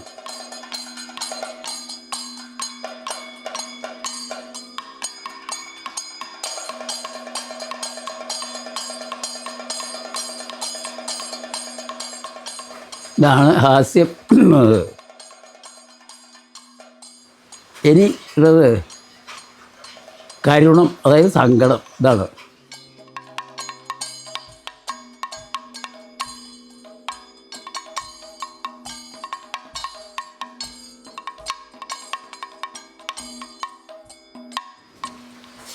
കരുണം.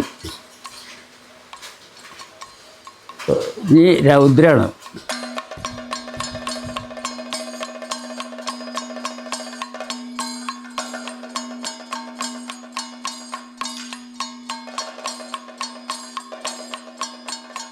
ഇത് രൗദ്രാണ്. ഇനി വീരം ആണ്.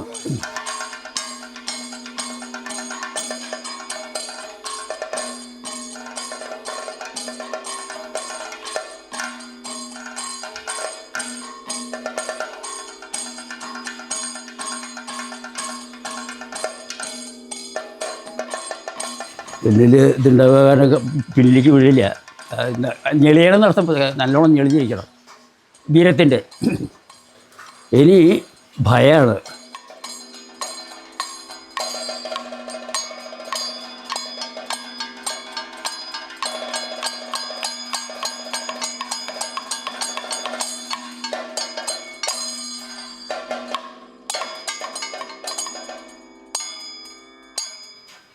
ഇനി ബീഭത്സാണ്.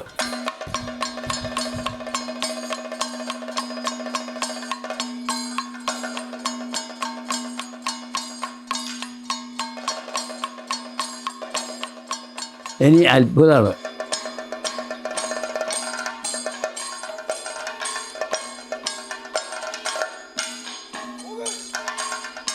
ഇനി ശാന്തം.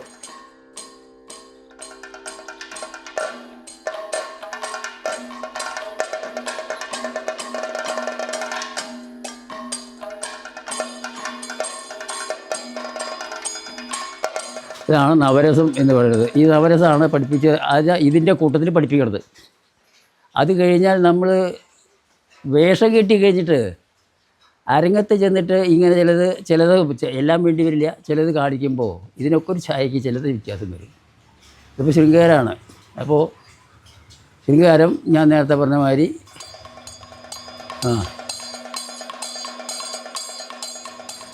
കണ്ടു. അത് കഴിഞ്ഞിട്ട് അവിടെ നിന്ന് അങ്ങനെ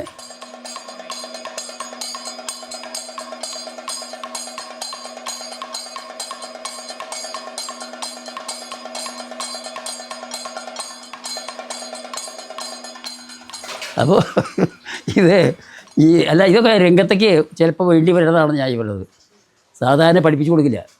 അത് കഴിഞ്ഞ് സ്വയം ഉണ്ടാക്കി തീർക്കുന്നതാണ് അതൊക്കെ. അരങ്ങത്ത് ചെന്നാൽ ചിലതൊക്കെ വേണ്ടി വരും. രൗദ്രം എന്ന് പറഞ്ഞു, അതേമാതിരി തന്നെ രൗദ്രത്തിൻ്റെ അത് അങ്ങനെയൊക്കെയാണ്. ഇതിലിപ്പോൾ ചിലത് വരുന്നത് ഇങ്ങനെയാണ്. ഇപ്പോൾ ഇതിൽ വേറൊരു കാര്യമുണ്ട്. ഇതും അതിലുള്ളത് തന്നെയാണ്. ഇപ്പോൾ നമുക്ക് വല്ലാത്തൊരു ലജ്ജ വന്നു.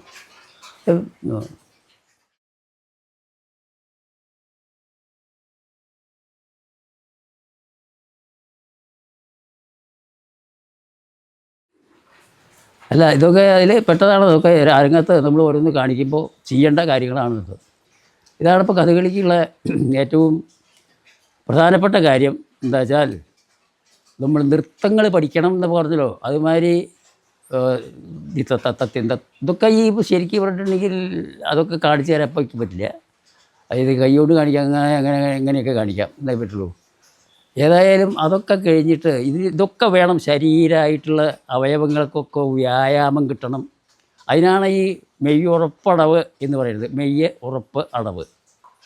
ആ മെയ്യ് ഉറപ്പ് അടവൊക്കെ നല്ലോണം ശാരീരികമായിട്ട് സ്വാധീനിക്കത്തക്കവണ്ണം ചെയ്തു കഴിഞ്ഞാൽ അത് തന്നെത്താൻ പിന്നെ വരുത്തണം. ഇത്രയേ ഉള്ളൂ. വരുത്തുകയാണെങ്കിൽ വരുത്തലായിട്ടല്ല തന്നെത്താൻ വരും. അങ്ങനെ ആ മെയ്യിൻ്റെ കാര്യം. പക്ഷേ ഇതിനേക്കാട്ടിലൊക്കെ ഉപരിയായിട്ട് ഏറ്റവും വേണ്ടത് മുഖത്തെ അഭിനയങ്ങളാണ്. ഈ അഭിനയം കൊണ്ട് ആൾക്കാരെ സ്വാധീനിക്കാൻ കൂടുതൽ പറ്റില്ലേ? അതാണ് ഇപ്പോൾ പ്രധാനമായിട്ട് പറയാനുള്ളത്. അപ്പോൾ അത് കാരണം കൊണ്ട് എന്തിട്ട് വെച്ചിട്ടുണ്ടെങ്കിൽ ഞാനിപ്പോൾ നിങ്ങളോടായി പറ്റില്ലേ ചോദിച്ചത്, അത് മനസ്സിലായില്ലേ? അങ്ങനെ ഈ അഭിനയം കൊണ്ട് ഒരുവിധം ആൾക്കാരെ മുഴുവൻ സ്വാധീനിച്ചെടുക്കാൻ സാധിക്കും. അഭിനയവും ശാരീരികമായിട്ടുള്ള ചലനങ്ങളും ഒക്കെ സ്വതവേ ആൾക്കാർക്ക് തൃപ്തികരമാവത്തക്കവണ്ണം ചെയ്യുമ്പോൾ അത് കഥകളിക്ക് അങ്ങേറ്റം ഒരു ഉദാത്തമായ രീതിയിൽ കാണാനും ആസ്വദിക്കാനും ആൾക്കാർക്ക് സാധിക്കും. അങ്ങനെയാണ് ഇപ്പോൾ ശരിക്കും പറഞ്ഞിട്ടുണ്ടെങ്കിൽ ആസ്വാദന ശേഷി ആൾക്കാർക്ക് ഉണ്ടാക്കി തീർക്കാൻ നടൻ അങ്ങേയറ്റവും ശ്രദ്ധിക്കണം എന്ന് ഞാൻ നിങ്ങളുടെ കാര്യം മാത്രമല്ല എല്ലാവരുടെയും കാര്യം പറയുകയാണ്. ശ്രദ്ധിച്ച് നല്ലോണം കഥകളിയെ സംബന്ധിച്ച് നല്ലോണം മനസ്സിലാക്കണമെങ്കിൽ ഈ വക കാര്യങ്ങളൊക്കെ കാണുമ്പോൾ എന്താണ് ഇങ്ങനെ വേണം എന്നുള്ളതൊക്കെ നമ്മൾ ചൂഷണം ചെയ്യിച്ചാൽ കട്ടെടുക്കുക എന്നർത്ഥം. ആ കട്ടെടുക്കുക, അതായത് അവനവൻ്റെ മനസ്സിലേക്ക് തൃപ്തി വരത്തക്കവണ്ണം അത് എടുത്തു കഴിഞ്ഞിട്ട് ആവശ്യമുള്ളപ്പോൾ അത് ആരോടെങ്കിലും ചോദിക്കുക, മനസ്സിലാക്കുക. ഇതാണ് എൻ്റെ കാര്യം. ഇത്രയേ ഉള്ളൂ. അപ്പോൾ അങ്ങനെ ഉണ്ടെങ്കിൽ അങ്ങനെ വന്നു കഴിയുമ്പോൾ കഥകളി കാണാൻ പഠിയും. കഥകളി കണ്ടാൽ അത് നന്നായെങ്കിൽ നന്നായി എന്ന് പറയാൻ സാധിക്കും. പക്ഷേ ഇതിനൊരു കഥകളിക്കൊരു മെച്ചമുള്ളത് എന്താ വെച്ചാൽ, കഥകളിയിലെ ഒരു കാര്യമുള്ളത്, ഒരു വേഷക്കാരൻ്റെ വേഷം കണ്ടാൽ തന്നെ എങ്ങനെ പലതും ഒരു ചിത്രകാരന് കൈകാര്യം ചെയ്യാൻ സാധിക്കും. അത് നേരത്തെ പറഞ്ഞ തന്നെ ചൂഷണം ചെയ്യാൻ സാധിക്കും. ഒരു വേഷത്തിൻ്റെ എല്ലാ അവയവങ്ങളും, അതായത് കാലിൻ്റെ അടിയിലുള്ള കച്ചമണി മുതലക്ക് തണ്ടപ്പുതപ്പ് എന്നൊക്കെ പേരുണ്ട് അതിന്. എന്തായാലും അത് മുതലക്ക് കിരീടം വെച്ചത് വരെ നോക്കുമ്പോൾ അത് ഒരു ചിത്രകാരൻ്റെ കയ്യിൽ കിട്ടുമ്പോൾ അതിനെ അങ്ങേറ്റം പെരുപ്പിച്ചെടുക്കാൻ സാധിക്കും. എന്തൊക്കെ പറഞ്ഞാലും ഇതിൽ വേറൊരു കാര്യം കൂടി പറയാനുണ്ട്. എന്താ വെച്ചാൽ അത് പ്രത്യേകം പറയാതിരിക്കാൻ വയ്യ ഇപ്പോഴത്തെ കാലത്ത്, പ്രത്യേകിച്ചും മറ്റൊന്നുമല്ല. ഞാൻ ഈ പറഞ്ഞ മാതിരി ഒന്നാന്തരം മദ്യപാനിയായിരുന്നു. അതായത് ഒന്നാന്തരം എന്ന് പറഞ്ഞാൽ പോരാ, അങ്ങേറ്റത്തെ മദ്യപാനി. അതായത് ചോറ് വേണ്ട, കഞ്ഞി വേണ്ട, ഒന്നും വേണ്ട, മദ്യപാനം. അതായത് അത് കഴിക്കുക. പിന്നെ കഴിക്കലെന്താ അറിയുക, ഞാൻ നോൺ കഴിക്കില്ല, ഒന്നുമില്ല. ചമ്മന്തി തൊട്ട് നാമ്പിൽ വയ്ക്കുക. ഇതാണ് എൻ്റെ പതിവ്. അന്ന് ഭയങ്കര മദ്യപാനി. അതേപോലെ തന്നെ പുകവലി, സിഗരറ്റ് വലി കഴിഞ്ഞാൽ വീഡിയോ വലി, ഇതെല്ലാം ഉപയോഗിച്ചിരുന്ന ഞാനാണ്. ഇപ്പോൾ തീരെ ഒരു 23-24 കൊല്ലത്തോളമായിട്ട് തീരെ അങ്ങോട്ട് വേണ്ട ചൊല്ലിയിരിക്കുന്നത്. അതിൻ്റെ കാരണം എന്താ വെച്ചാൽ ചികിത്സ അമൃതയിൽ ചികിത്സ അന്നവിടെ നാരായണൻ നമ്പൂരി എന്ന് പറഞ്ഞിട്ട് നാരായണൻ നമ്പൂരി എന്ന് പല നാരായണ സ്വാമി ആയിട്ടുള്ള ഒരു ഡോക്ടർ, അദ്ദേഹത്തിൻ്റെ കൂടെ തന്നെ ഈ സഹപ്രവർത്തകരായിട്ടുള്ള മറ്റുള്ള ചില ഡോക്ടർമാരുമുണ്ട്. അവർ എന്നോട് ചോദിച്ചു, ഉവ്വി ബീഡി വലിക്കുമോ? ഇനി അവരെ ബുദ്ധിമുട്ടിപ്പിക്കേണ്ടതിന് ഞാൻ അങ്ങോട്ട് പറയും, ബീഡി വലിക്കും, പൊടി വലിക്കും. പൊടി വലി അധികമില്ല എങ്കിലും ബീഡി വലിക്കും, ഉറുക്കും ഒക്കെ ഉണ്ട്, എല്ലാം ഉണ്ട്. എന്നാൽ ഒരു കാര്യം ചെയ്യാം, തുറന്ന് പറഞ്ഞുകൊണ്ട് സന്തോഷമുണ്ട്, ഇനി അതൊക്കെ നിർത്തുക എന്ന് പറഞ്ഞു. അപ്പോൾ ഇത് നിർത്താൻ വേണ്ടിയിട്ട് കോട്ടയത്ത് ഒരു ഡോക്ടറുടെ അടുത്ത് പോയിട്ട് ആ ഡോക്ടറുടെ നിർദ്ദേശപ്രകാരം അമേരിക്കയിൽ നിന്ന് ഗുളിക കൊണ്ട് നിർത്തിയതാണ്. ഗുളിക കൊണ്ട് നിർത്തി 3 മാസമോ 4 മാസമോ കൊണ്ടുവന്ന് നിർത്തി. ആ നിർത്തി കഴിഞ്ഞിട്ട് പിന്നെ ബീറ് കണ്ടപ്പോൾ ഇതൊരു ലേശം ഒന്ന് നോക്കുക, ആ ബീറുമ്പിൽ തുടങ്ങി. ഇത് എന്ത് ഈ പച്ചവെള്ളം കുടിക്കണ മാതിരി ഇതിങ്ങനെ കുടിച്ചിട്ട് വല്ല കാര്യമുണ്ടോ? എന്നാൽ അത് വേണ്ട, കുറച്ചും കൂടി റമ്മോ ബ്രാൻഡിയോ ഏതെങ്കിലും ചേർക്കുക, അങ്ങനെ വീണ്ടും അതിലേക്ക് തന്നെ പോയി, വഴി തിരിഞ്ഞ് അതിലേക്ക് തന്നെ പോയി. എന്നാൽ കംപ്ലീറ്റ് ആയിട്ട് നിർത്താൻ സാധിച്ചത് അമൃതയിലത്തെ ഈ ഡോക്ടറുടെയും മറ്റ് സഹപ്രവർത്തകരുടെ ഡോക്ടർമാരുടെയും ആ ഉപദേശപ്രകാരമാണ്. അവർ പറഞ്ഞൊരൊറ്റ കാര്യമാണ്, അല്ല ഗുളിക തന്നിട്ടില്ല, ഇത് നിർത്താൻ വേണ്ടിയുള്ള ഒന്നും തന്നില്ല. അവർ പറഞ്ഞു, ഗോപിക്ക് ഗോപിയുടെ കാര്യം അറിയില്ല ആയിരിക്കാം, പക്ഷേ ഒരു കാര്യമുള്ളത് എന്താ വെച്ചാൽ ഗോപി ജീവിക്കുന്നത് ഗോപിക്ക് വേണ്ടിയിട്ടല്ല, അത് മനസ്സിലാക്കണം ആദ്യം. പൊതുജനങ്ങൾക്ക് വേണ്ടിയിട്ടാണ്. അതായത് വീട്ടിലത്തെ ഭാര്യയ്ക്കും കുട്ടികൾക്കും മാത്രമല്ല, പൊതുവേ ഉള്ള പൊതുജനങ്ങൾക്ക്, അതായത് ആ കലകൾ ആസ്വദിക്കുന്ന ജനങ്ങൾക്ക് വേണ്ടിയിട്ടാണ്.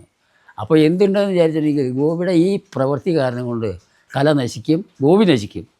അപ്പോൾ ഇത് മറ്റൊരാൾക്ക് കാണിച്ചു കൊടുക്കാൻ പറ്റില്ല. അപ്പോൾ ദയവ് ചെയ്തിട്ട് ഞങ്ങൾക്ക് വേണ്ടിയിട്ട്, ഞങ്ങളോടുള്ള സ്നേഹം കൊണ്ട് ഇനി മേലിത് കഴിക്കരുത് എന്ന് ഇല്ല എന്ന് പറഞ്ഞു. അന്നങ്ങ് നിർത്തി. ഇതാണ് ഇത് നിർത്താൻ കാരണം. പക്ഷേ ഞാനിപ്പോൾ ശരിക്കും പറഞ്ഞിട്ടുണ്ടെങ്കിൽ നിർത്താൻ സാധിക്കില്ല എന്ന് വിചാരിക്കുന്ന ചില മദ്യപാനികളുണ്ട്. ശരിയല്ല, നിർത്താൻ സാധിക്കും. മനസ്സുകൊണ്ട് തുറന്നങ്ങെടുത്ത് തീരുമാനം, മരുന്ന് കഴിക്കേണ്ട, യാതൊന്നും വേണ്ട, ഇനി നാളെ മുതൽക്ക് ഞാനിത് കഴിക്കില്ല ഉറപ്പിക്കുക, അങ്ങനെ പോയി കഴിഞ്ഞിട്ടുണ്ടെങ്കിൽ പിന്നെ അത് വേണമെന്ന് തോന്നില്ല. പിന്നീട് അത് വേണമെന്ന് തോന്നാതിരിക്കാൻ സഹപ്രവർത്തകർക്ക് അങ്ങനെ വല്ലതുണ്ടെങ്കിൽ അവരായിട്ടുള്ള കൂട്ടുകെട്ട് കുറയ്ക്കുകയും ചെയ്യുക. ഇങ്ങനെയൊക്കെ മുന്നോട്ട് പോയിട്ടുണ്ടെങ്കിൽ ഇത് കഴിക്കൽ നിർത്താൻ സാധിക്കും. അപ്പോൾ അതുകൊണ്ട് ലഹരി പദാർത്ഥങ്ങളും മദ്യപാനം മുതലായിട്ടുള്ളതും നിർത്താൻ വേണ്ടിയിട്ട് ഇതോടുകൂടി നിങ്ങളോടും കൂടി ഞാൻ അപേക്ഷിക്കുകയാണ്. ഇത് ഈ ജന്മത്തിൽ, മനുഷ്യജന്മത്തിൽ നമുക്ക് ഇതുകൊണ്ട് പ്രത്യേകിച്ച് ഒരു ഗുണവും കിട്ടാനില്ല എന്നുള്ള കാര്യം പരിപൂർണമായിട്ട് ഞാൻ പറയുന്നു. ഞാൻ അനുഭവത്തിൽ കൂടെ പറയുന്നു. സന്തോഷത്തോടു കൂടി സ്വീകരിക്കണം എന്ന അപേക്ഷിക്കുക കൂടി ഇത് ഞാൻ നിങ്ങളുടെ മുമ്പിൽ തുറന്ന് കാണിക്കണമെന്നർത്ഥം. തുറന്ന് കാണിക്കണതിൻ്റെ കാരണം ഇനിമേലിലെങ്കിലും ഈ വക കാര്യങ്ങൾ, മദ്യപാനവും മയക്കുമരുന്നുകളും ഒഴിവാക്കിക്കൊണ്ട് മുന്നോട്ട് പോകാൻ, ഒരു മനുഷ്യജന്മം മുഴുവൻ നല്ല മാതിരി ജീവിക്കാൻ വേണ്ടിയിട്ട് സഹപ്രവർത്തകരും കുടുംബവുമായിട്ട് നല്ല നിലയിൽ ജീവിക്കാൻ വേണ്ടിയിട്ട് ശ്രമിക്കാൻ ഈ വഴക്കൊന്ന് ഒഴിവാക്കണമെന്ന് ഞാൻ ഇതോടുകൂടി ഒരു അഭ്യർത്ഥന നടത്തുകയാണ്. സ്വീകരിക്കും ഞാൻ പ്രതീക്ഷിക്കുന്നു. അതായത് തൻ്റെ ഈ വാക്കൊക്കെ ആരോട് കേൾക്കാനില്ല എന്ന് വിചാരിക്കരുത്, അങ്ങനെ വിചാരിച്ചുകൊണ്ട് ചെയ്യുമരുത്. അതങ്ങനെ ഒന്ന് ഏതായാലും ഇതും കൂടിയും ഇതിൻ്റെ കൂട്ടത്തിൽ ഇപ്പോൾ ഞാൻ ഇതൊക്കെ ചെയ്തിരുന്നത് എൻ്റെ അനുഭവത്തിൽ നിന്നാണല്ലോ പറയാൻ പറ്റുള്ളൂ. അപ്പോൾ എൻ്റെ അനുഭവത്തിൽ വെച്ചുകൊണ്ട് ഞാൻ പറഞ്ഞു എന്നർത്ഥം. ഇപ്പോൾ എന്നെ എല്ലാവർക്കും വലിയ ഇഷ്ടമാണ്. ഇഷ്ടച്ചാൽ മറ്റൊന്നുമല്ല, ഇത് നിർത്തിയില്ലോ എന്നുള്ളത്, വേറൊന്നുമല്ല. എന്നാൽ വേറൊരു കാര്യത്തിൽ അവർക്ക് സങ്കടമുണ്ട്. എന്താ വെച്ചാൽ വെറുതെ വീട്ടിൽ ഇപ്പോൾ കസേരയിൽ ഇരിക്കാതെ വേറൊരു ജോലിയില്ലല്ലോ, ഇപ്പോൾ ജോലി ചെയ്യാനും പറ്റില്ലല്ലോ. അത് വേറെ കാര്യം, അത് ഇപ്പോഴത്തെ കാര്യം. എന്തായാലും ഇനി വേറെ ഒരു കാര്യമുള്ളത്, കലാവെള്ളം ട്രൂപ്പിൻ്റെ കൂടെയും അല്ലാതെയും ഇനി പോവാത്ത രാജ്യങ്ങളൊന്നുമില്ല. വിദേശത്ത് ഇനി ബാക്കി ഒരു സ്ഥലത്തും പോവാനില്ല. അതായത് കഥകളിയെപ്പോലെ ഇത്രയും എല്ലാം കൂടി തികഞ്ഞിട്ടുള്ള ഒരു കല വേറെ ഇല്ല. അത് പറയാതെ വയ്യ. പക്ഷേ ആസ്വദിക്കാൻ പെട്ടെന്ന് സാധിച്ചു എന്ന് വരില്ല. അപ്പോൾ അത് കുറച്ച് മനസ്സിലാക്കിയാൽ തന്നെ ആസ്വദിക്കാൻ സാധിക്കുള്ളൂ. ആസ്വദിച്ച് കഴിഞ്ഞാൽ അതിനെ അങ്ങേയറ്റം വിലയിരുത്താൻ എല്ലാവർക്കും സാധിക്കും എന്നുള്ളത് തറപ്പിച്ച് പറയുക തന്നെ ചെയ്യാം. അത്രയ്ക്കും ഒരു കേമത്തരായിട്ടുള്ള കലയാണ് കഥകളി. ഞാൻ കഥകളിക്കാരനായതുകൊണ്ട് അങ്ങനെ പറയണമെന്നല്ല. നിങ്ങൾക്ക് ആസ്വാദകരോട് പലരോടും ചോദിച്ചാൽ മനസ്സിലാവുകയും ചെയ്യും.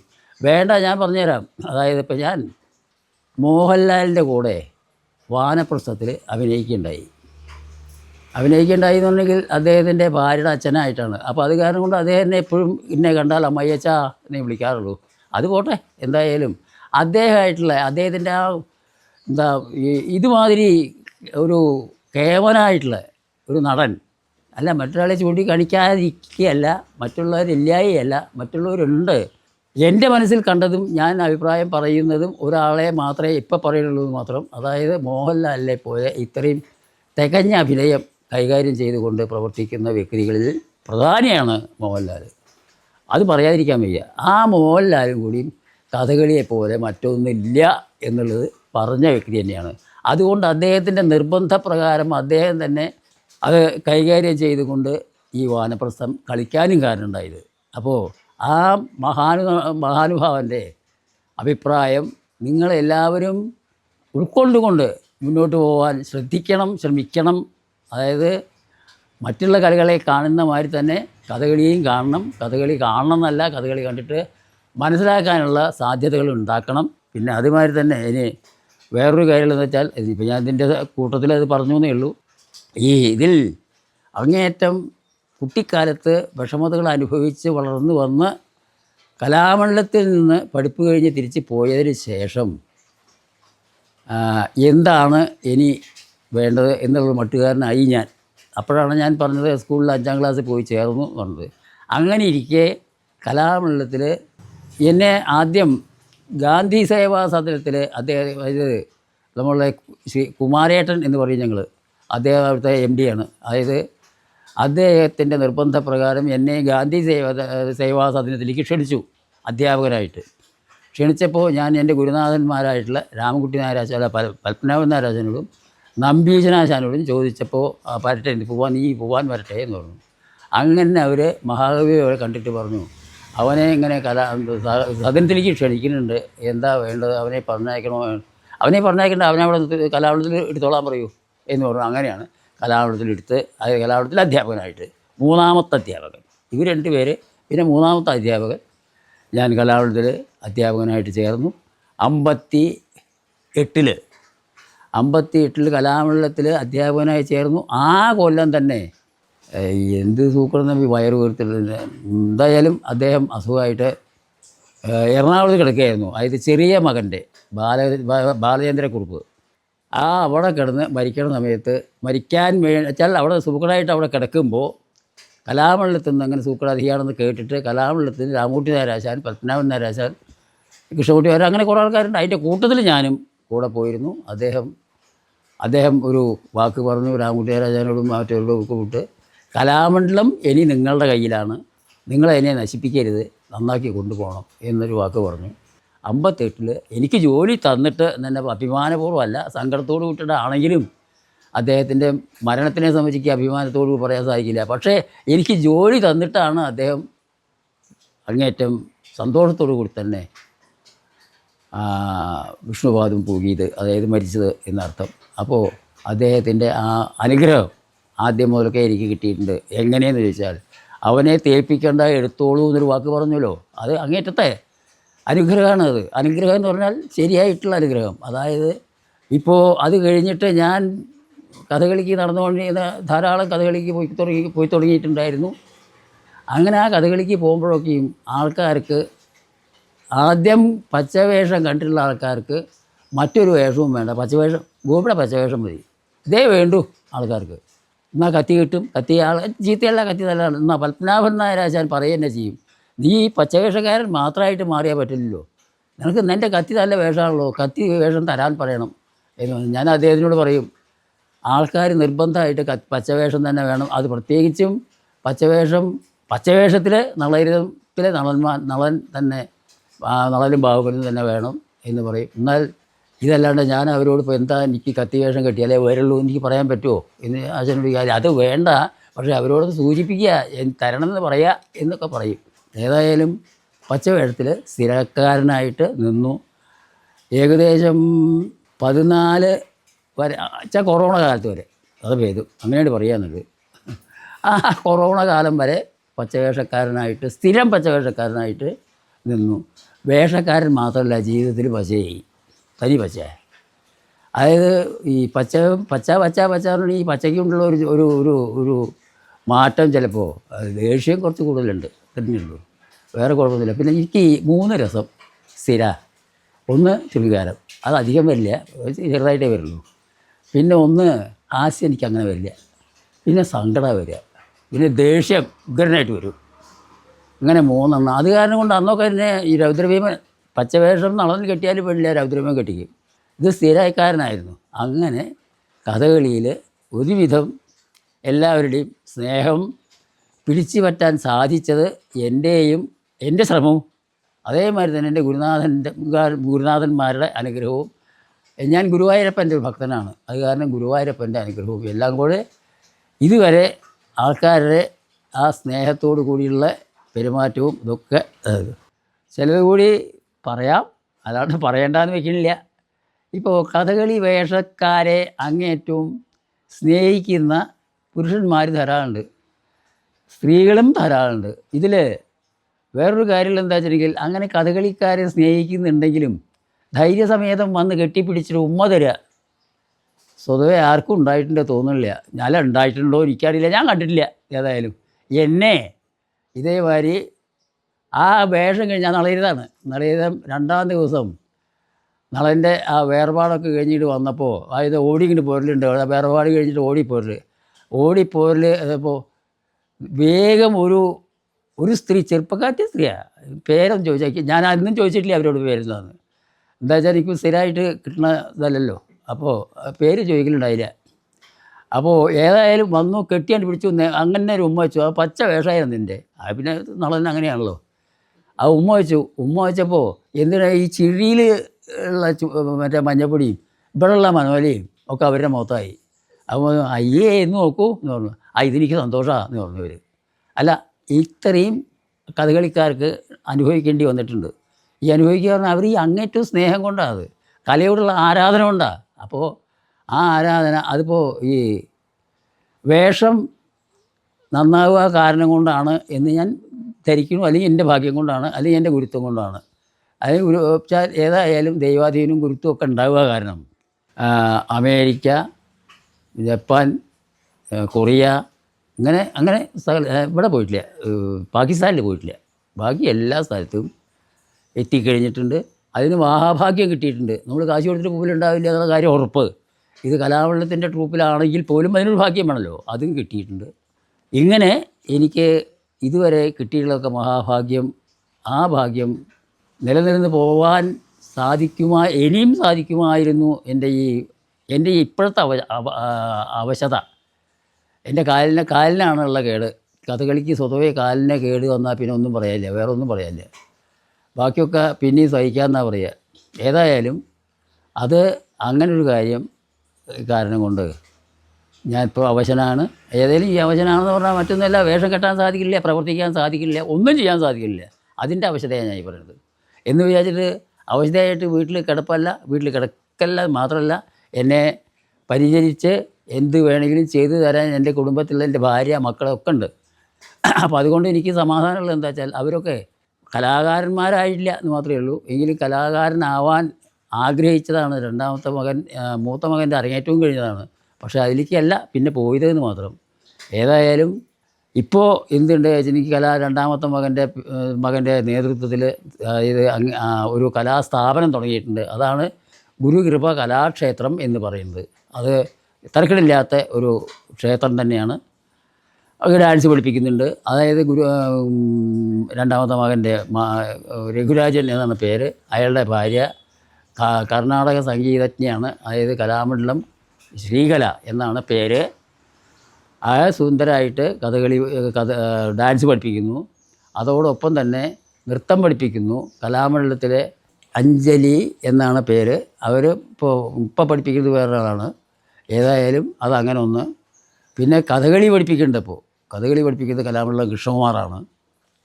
കലാമണ്ഡലം തിന്ന് റിട്ടയർഡായിട്ടുള്ള വ്യക്തിയാണ്. ഇങ്ങനെയൊക്കെ ചെണ്ട പഠിപ്പിക്കുന്നുണ്ട്, അതും കലാമണ്ഡലം അധ്യാപകൻ തന്നെയാണ്. ഇങ്ങനെയൊക്കെ ഇപ്പോൾ ഒരു കുടുംബമായിട്ടെന്നോ അല്ലെങ്കിൽ കലാക്ഷേത്രത്തിൻ്റെ അന്തേവാസികളായിട്ടെന്നോ എങ്ങനെയായാലും ഞങ്ങളിപ്പോൾ അങ്ങനെ സന്തോഷത്തോടെയുള്ള ജീവിതം തന്നെയാണ് നയിച്ചു കൊണ്ട് പോകുന്നത്. ഈ നയിച്ചു കൊണ്ടുപോകാൻ പ്രധാന കാരണം എൻ്റെ സ്വഭാവം നന്നായതുകൊണ്ടാണ്. സ്വഭാവം എന്ന് പറയുമ്പോൾ പല വിധത്തിലും കരുതാം. ഇതല്ല, മദ്യപാന ആസക്തി, ഈ വയൊക്കെ ഉപേക്ഷിച്ചിട്ട് സ്വന്തം കുടുംബം മതി എന്നുള്ള, കുടുംബത്തിലുള്ള ആൾക്കാർ മതി എന്നുള്ള സങ്കല്പത്തോടു കൂടി ജീവിക്കുക കാരണം കൊണ്ട് സ്വസ്ഥമായിട്ട്, സന്തോഷമായിട്ട്, സമാധാനമായിട്ട് ജീവിക്കുന്നു. അതുകൊണ്ട് എന്നെപ്പോലെ നിങ്ങൾക്കും ഭാഗ്യം ഉണ്ടാവട്ടെ ഞാൻ പ്രാർത്ഥിക്കുന്നു. ഇനി ഇതിലധികം ഇപ്പോൾ എനിക്ക് എൻ്റെ ജീവചരിത്രത്തിനെ സംബന്ധിച്ച് പറയാൻ ഇപ്പോൾ തൽക്കാലം ഇല്ല എന്ന് തന്നെ പറയട്ടെ. അപ്പോൾ ആദ്യം അതന്നെ പറയാം, അതാ ഭേദം. 2009 പത്മശ്രീ കിട്ടി. എന്നാൽ ആ പത്മശ്രീ കിട്ടാൻ കാരണം MA ബേബി മന്ത്രിയായിരിക്കുമ്പോഴാണ്. അന്ന് ഈ മന്ത്രിമാർ ശുപാർശ ചെയ്താൽ സ്വതവേ കലാകാരന്മാർക്ക് കിട്ടാറുണ്ട്. അതിൻ്റെ മുമ്പേ രാമൻകുട്ടി നായരാജാന്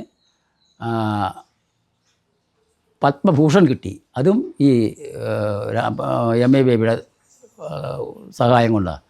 അതേമാതിരി മടവൂർ വാസുദേവൻ നായർക്ക് പത്മഭൂഷൺ കിട്ടി. അതും ഇത് ഇങ്ങനെ തന്നെ ഈ മറ്റേ MA ബേബിയുടെ